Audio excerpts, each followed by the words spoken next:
All right. Welcome to Practical Shooting After Dark. I am your host, Joel Park. With me on deck, we have Ben Steger. Hello. And Hwansik Kim. Hi. All right. It's going to be amazing. I can tell. Oh, why are you the host today? Oh, no. You're already starting to lag a little bit. Ben is currently in Australia. Yeah, sorry. So I'll run the show just in case we have to drop you, I guess. Go ahead. Proceed. That's it. People might wonder why that Joel's the host. So yes, we're doing Practical Shooting After Dark. I'm away from my my home base. I always record there because I know the technical setup. But yeah, I have to be mobile this time because we need some shows because we lost some because the audio was fucked. So anyway, here we are. Joel's in charge though. Joel's running the show. Well, if you weren't going to be here, it was going to be like, like if you're like the first time your parents leave you home alone and you're like, I don't know, 10 years old or something like that. You're like, oh man, my parents are gone. I have no rules. I can just go crazy now. It's going to be like that. I think that you probably wouldn't be very crazy in that circumstance. You're right. I'm like, oh, I'm going to drink all this Mountain Dew and play video games. I'm going to play more video games than I'm supposed to be playing. That was about the extent of me being a rebel. Yeah, you're not wrong. All right. Am I coming through okay, generally? Yes. Yeah, you're good. All right. You guys know Let's the drill. Go, Joel. Host the thing. Yeah. You guys know the drill. Who wants to go first? Ben, what do you got to share or talk about? Oh, I guess I'm going first. Okay, so This week in shooting, I've made another trip down under. One of the funnest trips I've ever been on was when I did a month in Australia last year. So I'm back here for a bit of a repeat. I think that probably the main piece of this is I've gone and shot a Tuesday night match at the City of Brisbane Pistol Club in the city of Brisbane, which is in the north part of Australia. You know, if you know the geography there. So I'm currently in Sydney, so I've already left that place. But while I was there, I shot the Tuesday night match and had a great time. So the interesting thing with the setup at that club is a normal deal at most clubs in the U.S. would be you have your match once per month and on a day on the weekend. That's right, guys? Yes. Yeah. I'm with you. That is a normal setup. But there, they have the match every week on Tuesday, and that's like the serious match. They have a weekend thing that's like not their serious thing. It's more like a social thing, like a one stage, like messing around. Okay. Yes. Why Tuesday, or is there a reason behind that? I think the range is in use with other things. During the weekend, there's like a lot of demands for the range access. So like having a night thing is fine. So it was it's 4 stages, sometimes 5. They have lights to turn on, and they've really grown the match. So when I shot it last year, I think there was 30 people shooting, and it's a nice club. I'd say like with the club culture and atmosphere and like the setup they have, it's about a world-class club now. Awesome. But anyway, there was about 30 people last year, and now they the few stages on Tuesday night. And it takes about 90 minutes to shoot the stages, and it's a staggered start. So there's different, like start times. So you can go start at 5 or I don't know, 6, 7, something like that. And you shoot for about an hour and a half. I was going to ask you, because you shot at night. That was the footage you posted shooting at night, correct? Mm-hmm. Yep. So that big lights up. I've never shot like a proper match under those lights. That was my first time doing that. I've never done that either. I noticed the gun like sparked more, kind of like when you were shooting, just out of the ejection port. I don't know if you could see that while you were shooting or not. Oh yeah. It looked. I mean, the footage looked brighter than it looks to your eye when you're shooting. You know what I mean? Yeah. So was that tougher to do? I'm guessing, of course. Yeah, shooting at night was not very wise on my part, but that's okay. So yes, that was what I did. I shot a match in the dark ish with lights. I've never done that before. Did not look easy. No, they do that in the desert in some places here. I mean, for heat reasons, it makes a lot of sense. Like if it were summer, I mean, if it's during the summer here, it's very hot, obviously very hot, and the sun is brutal. So you wouldn't want to shoot under those conditions. That's not the best. So yes, very interesting, and it was a nice format, nice way to do things. And I think the people running the club there are trying to do things a bit more progressively with, staggered out. You're breaking up a little. So okay, I didn't hear any of that. There's nothing. Oh, I'm sorry, guys. Oh, you're back now. You're back. Now you're back now. You kind of cut out for a little bit. So they stagger it anyway, and to keep the match running. The flow is basically what you're saying, right? So it runs smoothly. Yes, it was. I mean, staggered starts is pretty interesting, I think, as a concept. I haven't heard of that. So is it like self-squatting then? Or how does that work? Is it like it's assigned squatting. So you're assigned a time, and so they make sure that they have ROs. It's not like you just walk up to a stage and shoot it as you like it. It's scheduled. It's not like a golf course where you just walk up and tee off whenever you're ready to roll. Well, it'd be like a golf course with a tee time. Okay. Oh, maybe they do have so you'd have I'm not a golf course. Yeah, not a golfer, sorry. Yeah, so you have a tee time, and then they make sure, do we have ROs in that group? And okay. Okay, then that's fine. Then they go. Oh, interesting. Makes sense. Yeah. So you just said that makes the squad smaller, so you spend less time out there, less time messing around. I like it. And yeah, so as far as the legal situation in Australia, you need longer barrels and 10-round magazines only. No 40 caliber for IPSC. It's not approved. I mean, I think maybe one state has it approved. I don't know. Is that like you shoot standard? Okay. What? Is there a reason the 40 is not approved? Is that like a military caliber or something like that? No. Well, it's not approved because it's not approved. I don't like. Oh, okay. I don't know there's like a reason. Okay. I don't think it really works that way. Okay. So use 357 SIG shooting. You're shooting unlimited or shooting standard, and that's pretty much the only difference to here, aside from the magazine thing. 10 rounds. That caliber does not sound attractive to shoot. It's a pain in the ass to load too. Like the dies like neck down 40 cases for 357. Yeah. Yeah, it's not as bad as you might think. They have it cracked a little bit. Like I shot one guy's 357 that it was 170 grain bullets. Okay. So I mean that's quite a heavy projectile. Yeah. Right? I mean, so that was not a super nasty gun to shoot. But it is a pain to load. What kind of in 2011s or what do they shoot? What kind of guns? Yeah, they're 2011s. Okay. It's kind of like, well, it's like Canada. Like if you shoot open, you're going to shoot 38 Super or 38 Super Comp or whatever. And then probably the other thing you want to do is make sure that you have a slide stop that works. Yeah. Because you only got 10 rounds in the gun. Yeah. Yeah. Makes sense. Yes. All right. So that's me. Appreciate your sharing. It's quite interesting. Mr. Kim. Yeah. That's my turn. That's a good time. My turn. I shot a match as well. I shot Florida Open. It was my first time shooting. Very nice to be in the sun. I think in terms of the technicality, I think it was the most technical and like difficult match I've shot in the US.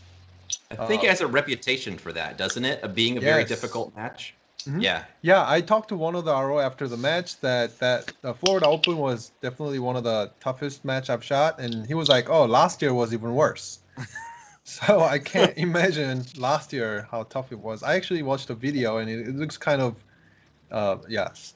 However, the match has I think 11 stages, and all the stages average of 30 rounds. So all big field course, 30 rounds, 32 rounds, 29, something like that.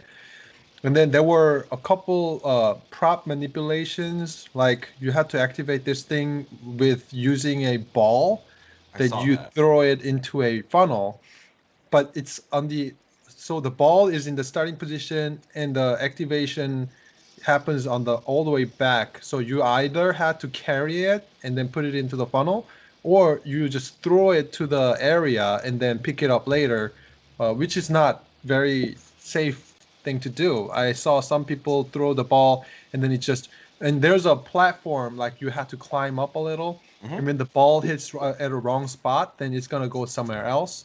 So I saw somebody like running around to get the ball, and then yeah, that was kind of tough. And there was an activator where you had to push down this lever that was very heavy. So there was a lady in my squad, and she couldn't use her one hand to push down. It was that heavy.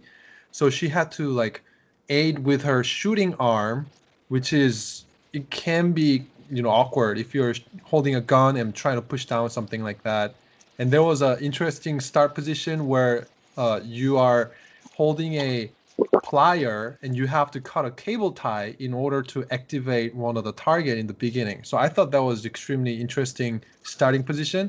I've never had something starting position like that where you hold a plier and then as soon as you hear the buzzer, you're supposed to cut the cable tie to activate things. Hmm. Of course, there's like low target, I mean low ports, couple low ports, and the toughest shot in the match, definitely. A lot of people picked up so many penalties. Like I saw people picking up 5 penalty, 7 penalty on this one target on one stage. It was a no-shoot pendulum. It's a steel, so it swings left to right, and then there's like 8 steel, 8 mini popper at about 25 yards, I think, 20 to 25 yards. Mini popper behind that no-shoot pendulum, and the no-shoot pendulum moves very fast. Was So it I like what was saw, it? It was like nationals last year, right? Where they had the no you- shoot pendulum. Same thing. yes, Okay. yes, and it was also a semi-low port. So tall guy like me, after the stage was over, I can feel my thigh was working very hard to shoot all the 8 shots. There was you can either shoot 1 paper and 8 steel through the port, but I decided to shoot like 3 paper and 8 steel, and it took me a while. So it was definitely challenging in terms of keeping my body low without my body shaking, stuff like that. And average target distance, I would say about 15 yards. Wow. A lot of And the shots, I didn't see many. I didn't see many close shots. There were some one stage with some close shots, but there were also cut out targets. So IPSC, the top triangular part only. So even though it was like 7 yards target, it was not like a open target 7 yards distance. It was like very tough partial target. If you shoot a little bit low, you're gonna miss the target because it's the cutout of the yeah, triangle. I saw a video, and that was like a one per stage, right? Yeah. I thought so. Yeah, that Oh, looked you mean pretty. the partial target? Yes. There was a stage full of those targets. The 32 rounds entire target was the upper triangle zone. That was pretty tough. And Yeah, I then saw the hit videos of factor that. was very low. In the US, it's not common to see below 5 hit factor stages. Most of the time, even if you shoot production, the hit factor will be 7 and up maybe. But this stage, I mean this match, the average hit factor I would say was 5 to 6. For carry optics, I mean. For carry optics, 5 to 6. Yeah, so it'd be even lower for production than Yes. 10 round gun. So the focus was make sure you're hitting the target, and accuracy mattered more than speed. It sounds like. Like Exactly. if you're balancing the two. Yeah, there were shooters, a ton of shooters from the US shot extremely fast, but dropped a lot of points.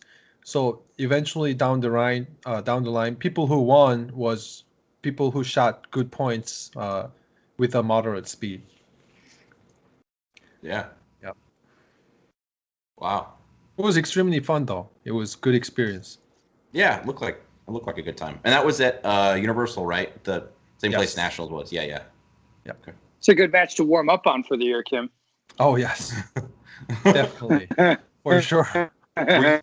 Had you been training up for that? Because I know there it's cold. I mean, we got 10 inches of snow this weekend. Were you able to train up for that at all, or was that just indoor training, I'm guessing?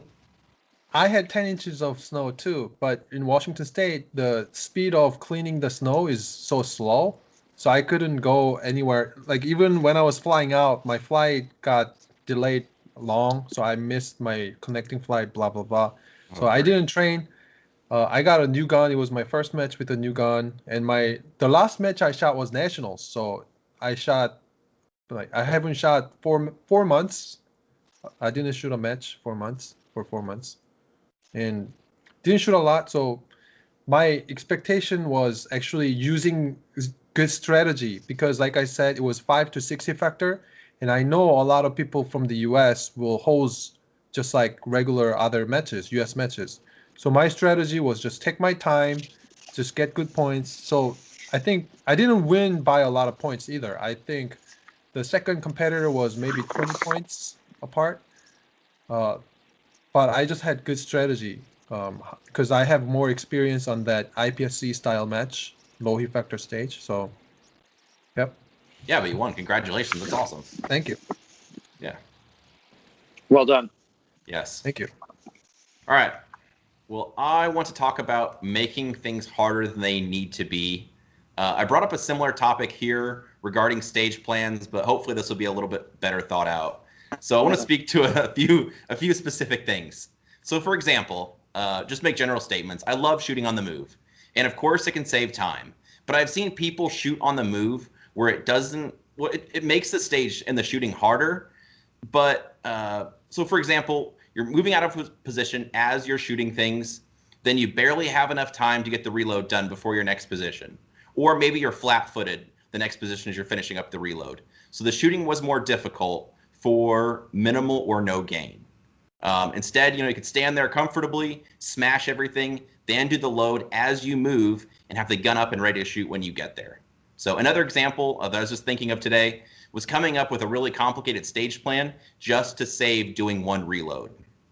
Or maybe you shoot something in a crazy order for very minimal gain, where maybe you think there's just a little bit you could gain. So I think the moral to the story is just looking at the stage, thinking about what's likely to be the best performance and not what could be the best performance if you execute, a more risky plan. So in the end, it's all going to come down to execution, which, kind of ties into what you were talking about with the Florida Open, like doing some crazy plan that you just have to hit the targets, that can be a tough pill to swallow. But so I think looking at the stage and just really planning it out, like what would be the best performance here? What can I really do? It's important. Mm-hmm. I like that. Some people That's exactly the point. Good. Yeah, and sometimes you think it's efficient plan to, let's say, eliminate one reload, but you're going like 10-10. Then sometimes a lot of people don't do aggressively. So sometimes aggression is more beneficial than efficiency sometimes. Yeah. Yeah. Makes sense. So, yep. All right. How about we do a question, guys? How does that sound? Sounds good. All right. Hey, Ben, here's a podcast topic for you. After organizing, Sounds good. Yeah. After organizing 2 rounds of classes now, I've come across 2 schools of thought that I don't completely understand. Number 1, some dudes have the view that the class fee is too expensive and that they could just shoot a lot of ammo for the same money. I've heard this from people across the grades, but probably most people in the A to M range. They don't seem to consider how much more effective their training could be with a little instruction. What are your thoughts on this, and how could they convince people the value of it in the class, in a case where people just either get it or they don't? His second point, or second group, people who do a class once and then think they've learned all they can from one session and either want to go to the next level, which is in quotes, or do a class with someone else. What are your thoughts on finding a shooting training philosophy you like and skipping to it, or doing multiple classes from multiple instructors all the time?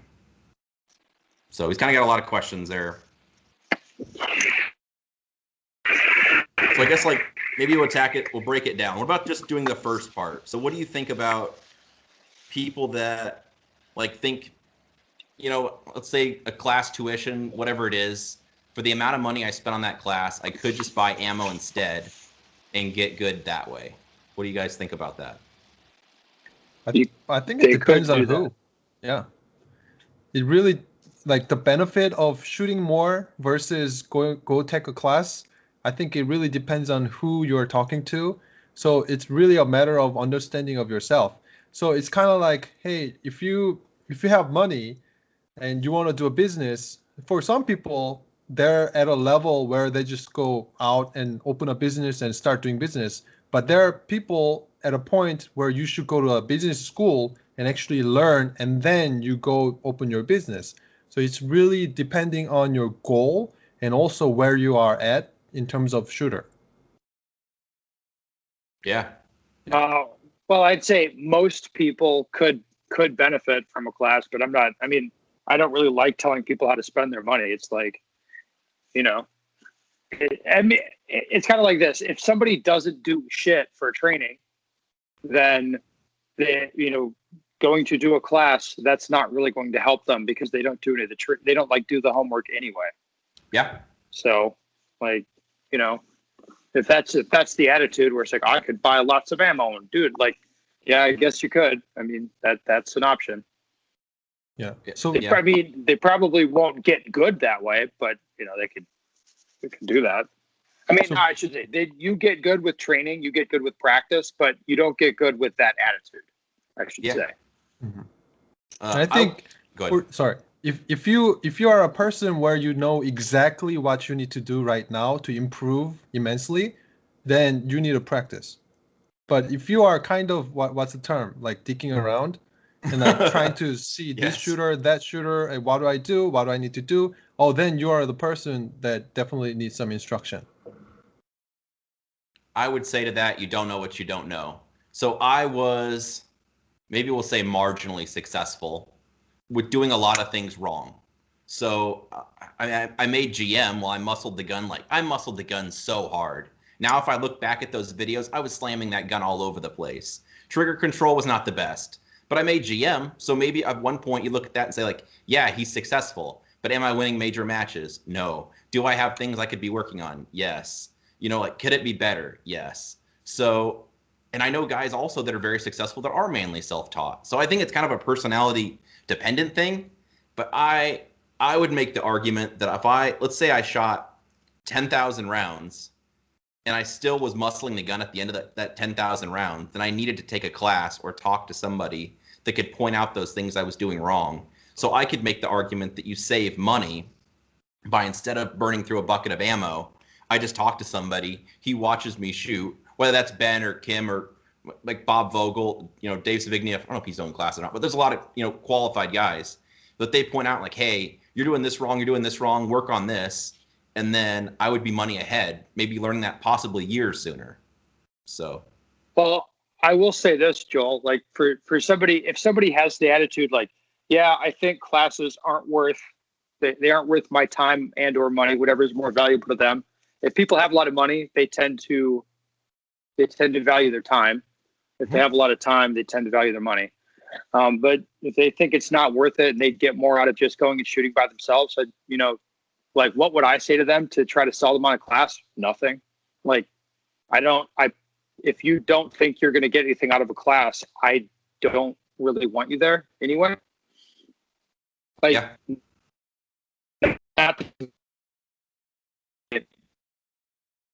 not to be an asshole.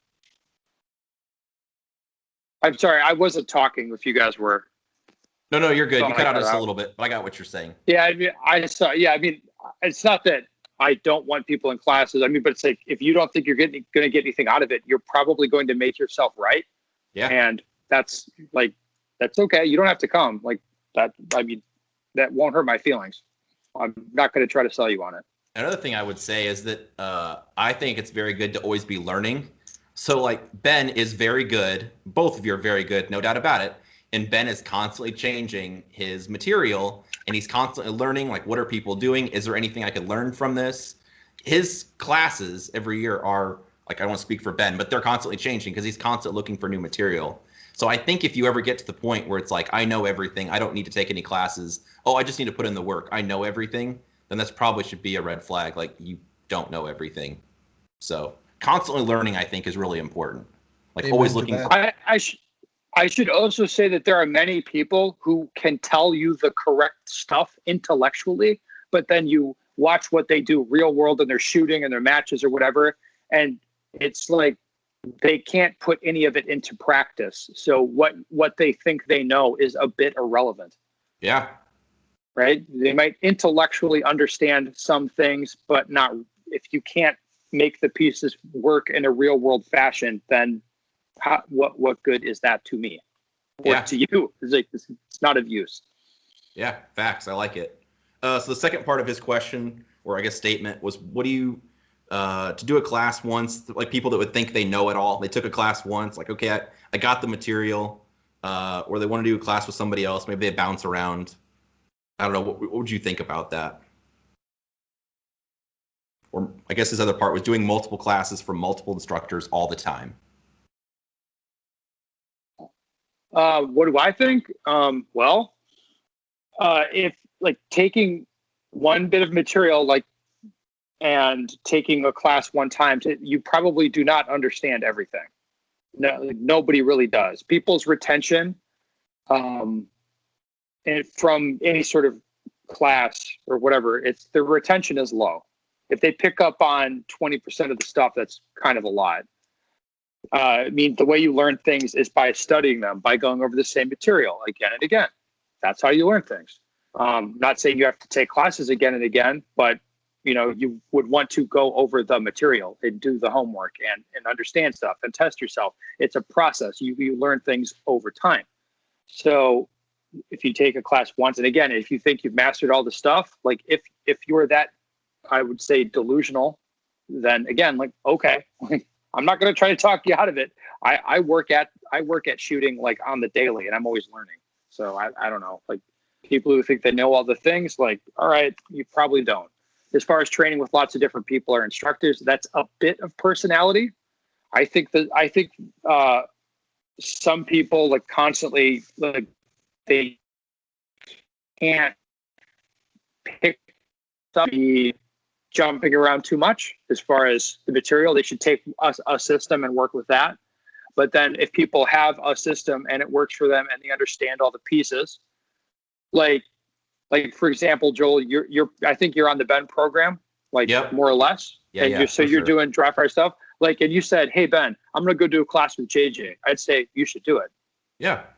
And then you'll go to the JJ class. You'll be like, oh, explain this. I learned this and this. I took these couple pieces. I'm going to incorporate them into what I'm doing. It's going to be great. I'd say, great. Good job. You should do that. But if somebody's got like a new system or a new thing, like every month, they're not getting anywhere. You get what I mean? Like, yeah. So yeah, totally. So get on a plan. If you're not sure what to do, understand what's happening. And then, like, for me, like, I'll train with anybody. I read everybody's stuff. I watch everybody's stuff. I try to learn as much as I can. But, I obviously have a system that I understand, and I'm looking to make it better, incorporate more things, and that kind of stuff. Yeah. And I would say any teacher that discourages you from being, like, aggressively looking for information, like, from other sources that's a red flag right there to me. Like, well, why don't you want me to hear what they have to say? 'Cause I agree. I think you should constantly be learning. And so, like you said, if you're on one person's program, you like it, that's fine. But I don't think you should be discouraged if you want to pursue information elsewhere. Well, yeah, I mean, the big thing is to really understand what's happening, or to understand the system you're working with. Because then you can plug in other things or things. I mean, nobody truly follows one system. It doesn't work that way. People take a template and they make it their own with their own training. That's what everybody does. Yeah. But once you have a template, once you have a thing that you're doing, whether you got it from someone else or you came up with it yourself, you should be looking to modify it or make it better or improve it or add other things. I like it. Kim, you're getting awfully quiet. Yeah. Oh, I was just listening. I have it's because I say lots of smart shit, man. Yeah, that makes sense. Okay. Yeah, I have some answers too. So, for this shooting industry, to be honest, there's not that many instructors in the first place, and there's not that many good instructors. There are not many. I can like you, I can count less than five. Well, Kim, there's a lot of shooting instructors. Yes. Exactly. Yeah, A there's lot a of lot. shooting, not a lot of like. Every dumb motherfucker you pass these days is a shooting instructor. But Yeah. there's not that many that are good. There's not Hey many man, that are case good. in point. Yeah, I do a monthly training group. Like there you go, boom. So if you Damn. start taking all the classes, it's just like when you go to elementary school, you have favorite teachers and you have teachers that you hate. And you're not going to probably get out of anything from the teachers you hate because you're mentally not not open-minded with them. So there's also like you got to really go through the research part before you actually go try to take the class.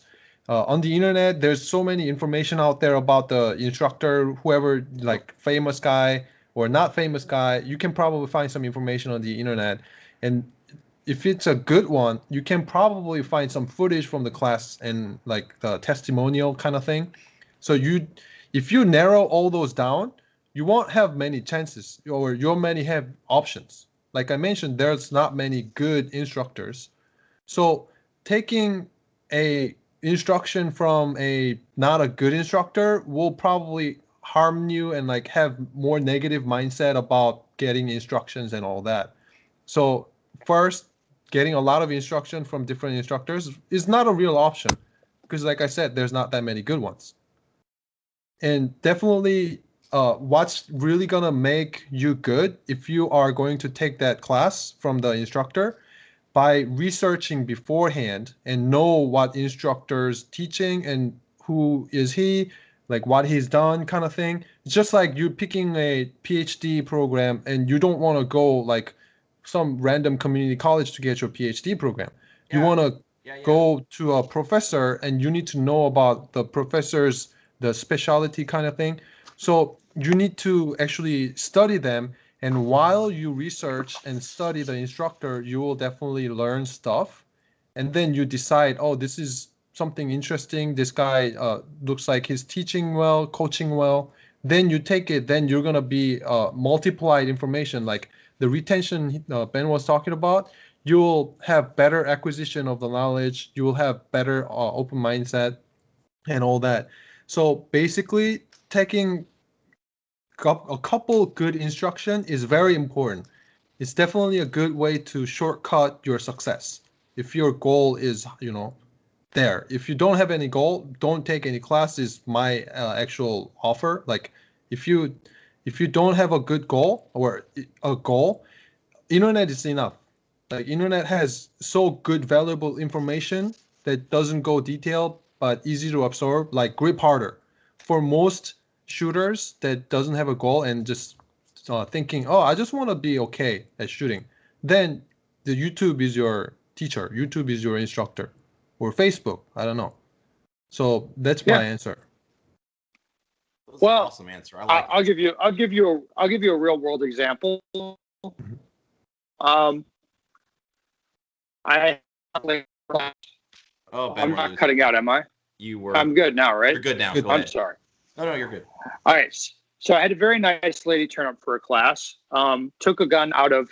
She was safe. She'd been through all the safety stuff and was in a fundamentals class.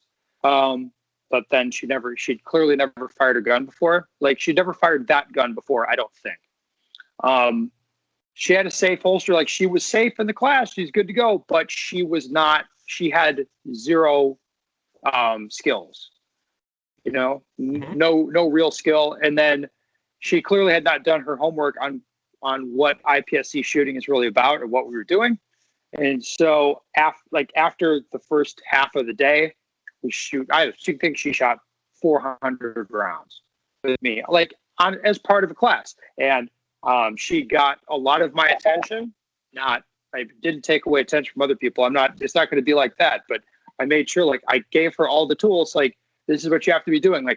Joel, we're doing the basic fundamentals drill. We're shooting doubles. Yes. We're doing practical accuracy. So we did slow fire shooting. And basically all we did was spend half day just you got to hold the gun like this. You got to pull the trigger like this. You got to do this, pay attention to this. this is a good result.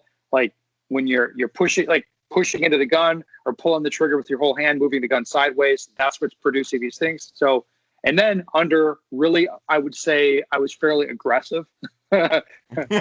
So with me aggressively, like on top of this person, I could get the results to start improve. But anytime, like when I walked away, which 75% of the time I'm not in that person's vicinity, the result wasn't there. So this person, in my opinion, has the tools. I'm doing it in their head as far as, I've seen other people come into classes in that situation and thrive. But if you don't really want to be there and really do it, then you're not going to have a good time. And she left, lunchtime came and she didn't come back, which was okay. That's like her call. So it's like, you don't want to be that person where you show up in a class and you're just like in over your head. You're like, oh, fuck, like this is bad. Yeah. And then like she had the tools to succeed. I've seen people thrive in that situation, but that person wasn't one of them because they didn't really, I don't think they thought it would be as hard as it is. And it's like, it's very hard to shoot properly, as you know.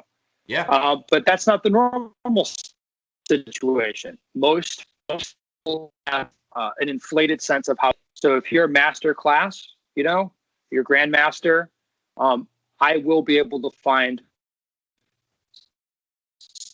serious problems with your march. You know what I mean? Guaranteed. Mm-hmm. Yes. Like, so you might have a high classification, but there's going to be but you're not as good as you think you are at these core skills. Mm-hmm. Like whatever it is. So we're going to be able to find problems with core skills and give you ways to train and all that stuff. And if people have a really good understanding of that stuff before they come to a class, like what they're going to be trying to learn, yes, that'd be very helpful. I like it. Kim, you look like you were going to say something. No, I was enjoying Ben's answer.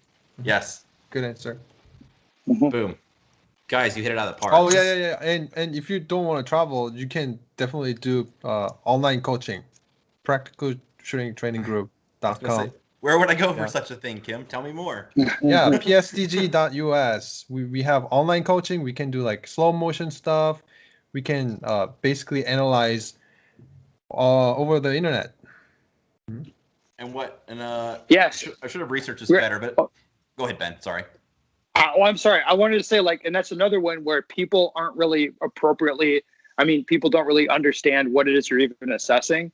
Like as far as the price proposition. So for the gold member people, they're like, a lot of people look at that and they say it's $100 a month. And as you listen to this, I'm not trying to sell you on it because I'm not saying I don't like having gold members. I love the guys we've got, but we have enough that keeps me busy.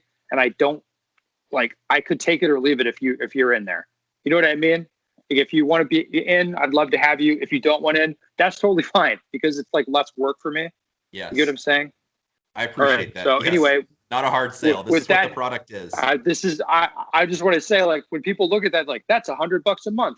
I could buy ammo and do classes, do all this other stuff with that money. It's kind of if you think the $100 a month is the price, you are sorely mistaken. It's way more than $100 a month, but it's like $100 a month in dollars.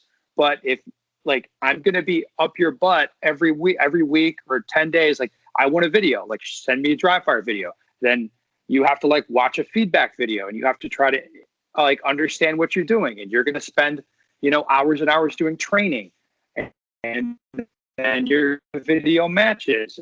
You're going to get back. And again, you have to put in effort trying to understand that stuff. It's not about the $100 a month. It's about the amount of time and energy you're going to put into that is way more. It's way more. Yeah. If that makes sense. It does. Yeah.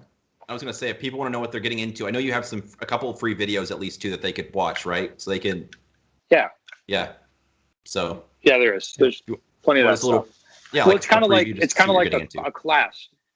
Yeah, it's like a class is I don't know. I'm one of the cheaper ones, but if it's $350 class, there's that, and then you got to buy some ammo. But really, what's happening is you're going to go there and you're going to spend a couple days, and you're going to be really tired, and then it'll be all right, so now you have to go do training and and actually put in effort, or you're not going to get the result.